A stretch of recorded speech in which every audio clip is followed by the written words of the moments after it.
Hey everyone, if you want to use Rclone with Microsoft OneDrive for backups, file synchronization, cloud storage management, or automated transfers, you're in the right place.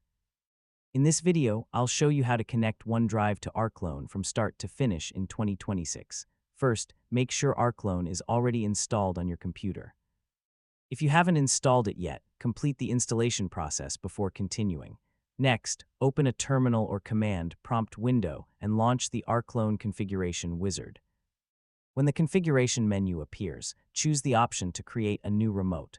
Rclone will ask you to provide a name for the remote. Enter a descriptive name such as OneDrive or My OneDrive and continue. After naming the remote, Rclone will display a list of supported cloud storage providers. Select Microsoft OneDrive from the list to begin the setup process. For most users, the default settings work well, so you can accept the recommended options unless you have specific requirements.